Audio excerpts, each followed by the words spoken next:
Hello and welcome. I am the Suit&Tie Dip&ChewGuy, and this is an entry onto the Chew Review Part 2 playlist. This is a short format chew review. We will be taking a look at Stoker's Apple. Now, for the short format, I have gone with the half-pound bag instead of the pound bag. Alright? And because the Apple is now only in half-pound bags, branded as Our Pride, we're using the Our Pride. It's the same thing. For whatever reason, whatever marketing team they have decided to make a sub-series called Our Pride, and they took Apple Peach and the L50 and turned them into Apple Peach and Sweet. They are the same products as the three I have mentioned in the pound bag. Alright? For whatever reason now, they're not in half-pound bags just as Stoker's. That said, Stoker's is prominently displayed on the product. And their quality, tradition, and value catch slogan is also front and center. So you have an 8-ounce bag, not a 3-ounce bag, which is why it's looking big to you, alright? 8-ounce bag, basically the same on both sides. Alright? Except for one side has the flap. There is a code punched in it. I do not know what it means on this one. It is right there. And it is in like a laser point print. Looking at it real quickly, the last number is 1. So, 21. I bought this on an online retailer that's actually moving a lot of product, so I am not worried about this being sitting on a shelf too long somewhere. That,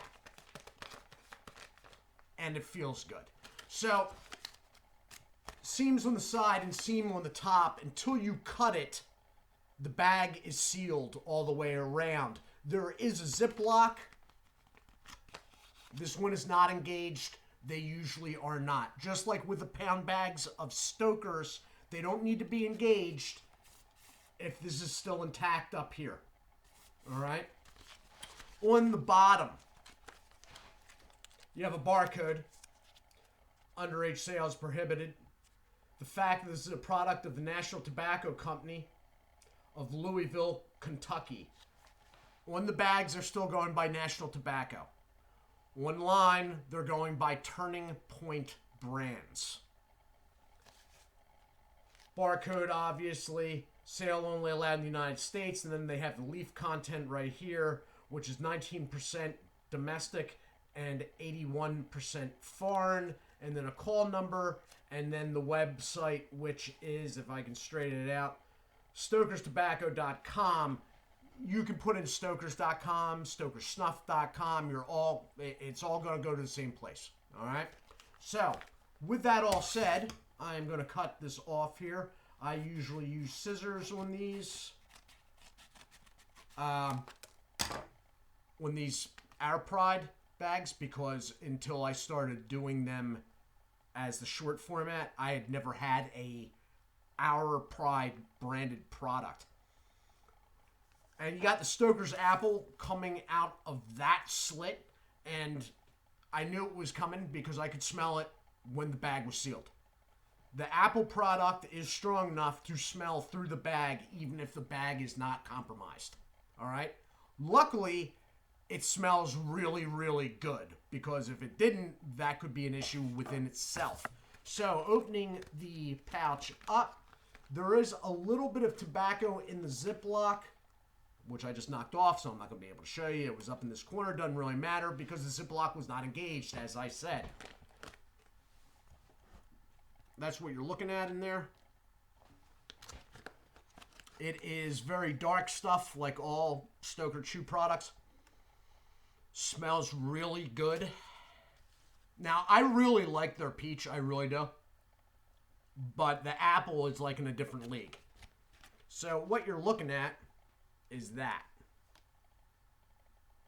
It feels moist to the touch. It's what I would call a mid to long cut. in chew terms, not the dip version, obviously. It is dark. It has some translucent bits, but it clumps together so much it's even hard to get an angle on singular bits. It's saturated, like a lot.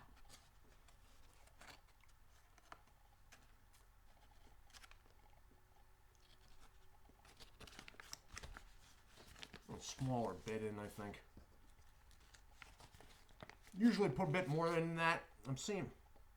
Oh, I have a napkin. Hey, look at that. So we don't even have to do a pause.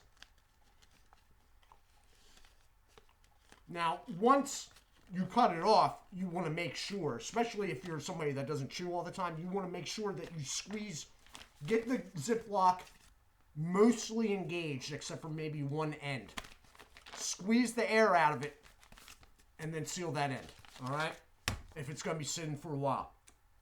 Now, with the moisture level of their products, if you miss getting the Ziploc completely closed for a couple hours, you'll probably be okay.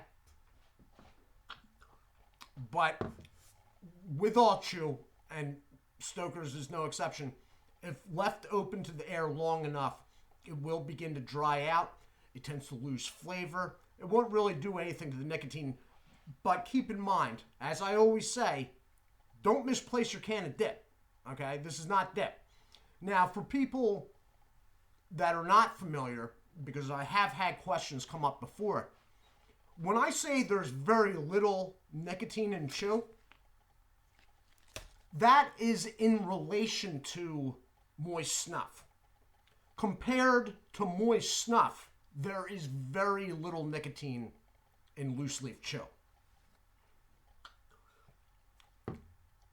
Compared to other things, let's say like a manufactured, like, Marlboro or whatnot, cigarette, the nicotine is comparable on something like that. Whenever you hear me saying about chew, low nicotine, really low nicotine, hardly any nicotine, that's in relation to dip. And only dip. Maybe snus if you want to really stretch it. All right? Compared to other popular formats of tobacco use in North America, cigarettes, pre-manufactured cigarettes, it's comparable. You could stop smoking technically with chew. I wouldn't go with our Pride. I wouldn't go with Stoker's. It has lower nicotine levels by chew standards. You'd want to go with the Redman Original. Okay? That has the highest nicotine available in a loose leaf format.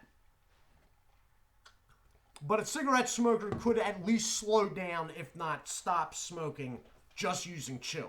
Now, if you want to be surefire about it, like one and done deal, you may want to go with dip, a lower nicotine level dip, like a Skull product maybe. That'd probably be the best idea, or Stoker's.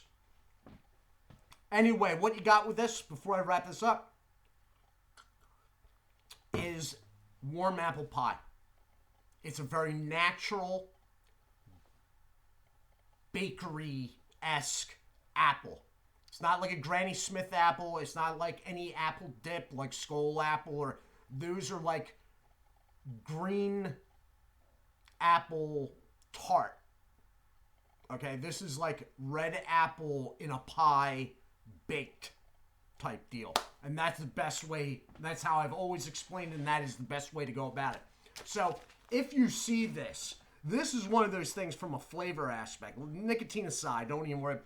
From a flavor aspect, you gotta try this. Unless for some reason you can't stand apples, then obviously don't get the apple chew. Because that would make absolutely no freaking sense. It's a good deal. I got this bag from a very expensive, overly expensive website, and I got the 8 ounces for $13, which some people are paying for 3 ounces of Levi Garrett, as I've been hearing lately. So, it juices up great. I'm not spitting a lot tonight. Weather's changed here into fall conditions, and I have just started using heat at night, and thus I am a little bit dry. So that's just me. That does not reflect. Usually this is like spit storm with this stuff. All right. There's nothing I don't like about this product. More nicotine would be welcome, but if I really wanted to, I could tweak that myself. But I think the flavor would lose on it a little bit. So this has been the short format review of Stoker's Apple Chewing Tobacco. One of the best flavored chewing tobaccos, if not smokeless products, period. Hands down. There are some that get a little close to it, but I think this one is in first place, and I've never found anything else after doing literally everything else. I've never found anything that really beats it out in the flavor department. I am the Suit&Tie Dip&ChewGuy. I do hope you all are well. Do take care of yourselves, and as always, God bless.